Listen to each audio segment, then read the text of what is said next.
Welcome to the Tuesday edition of Take 5 for Torah. Today is July 8th. Tuesday means that we are learning Sefer Shmuel, chapter 10 of Sefer Shmuel. Shaul is crowned king in this chapter, and Shmuel tells him that he will be a transformed person on his way home. Shaul lived in a neighborhood today called Givat Shaul, right near the central bus station in Yerushalayim. And where Shmuel was right in a place called Ramot today, near Har Shmuel. If you keep going up the hill with the, I think it's a 134, 133 bus towards Givat Zev, you'll hit what a bus stop called Har Shmuel.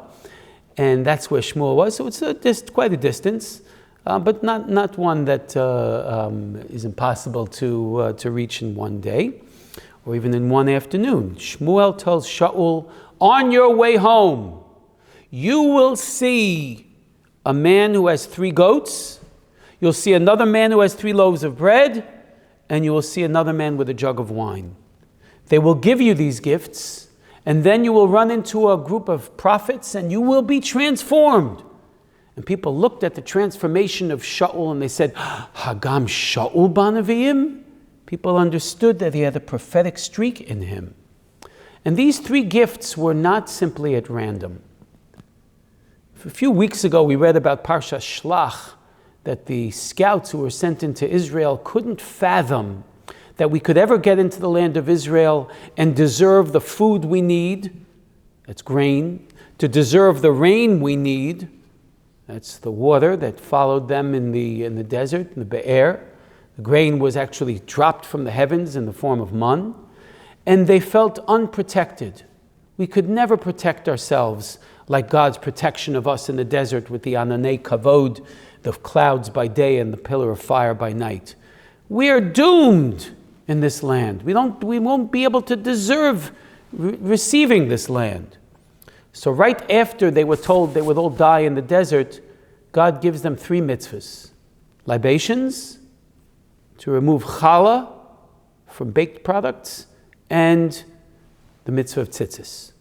So you see, these 3 mitzvahs correspond to the 3 things. The mitzvah of the libations, don't worry, when you get into the land of Israel, you'll deserve the rain because you'll bring libations. You will deserve the man, you will deserve your grain because you're going to separate challah. Yechezkel says that separation of challah brings a blessing of abundance to the one who separates it. And if you feel unprotected, when you wear the tzitzis, I will give everything to protect you. And these 3 gifts also can represent this.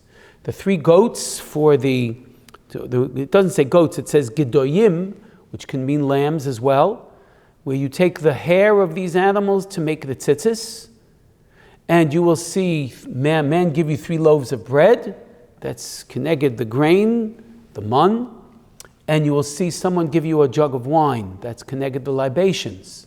So these 3 symbols mean that with the help of a king of Israel who serves with Yiras Shamayim, who is not out for personal gain, but only wants to make sure, Som Tosim Alecha Melech, appoint a king, Shetayim Aso Alecha, to bring the fear of God into the people.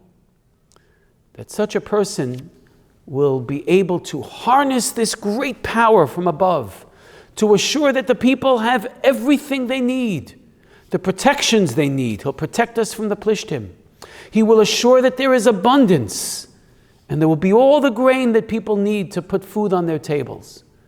And he will assure that even if there is a lack of water, that we have the wherewithal to be appeased, to appease God, and to pray for what we need. So this is the transformation of Shaul to be another person. After he saw the Chevel Nevi'im, he became that other person, was ready to serve properly to be king. Tune in for some future prokim in Sefer Shmuel to see how that goes. But for the time being, in chapter 10, these 3 symbols work very well with what a king is supposed to do for his people.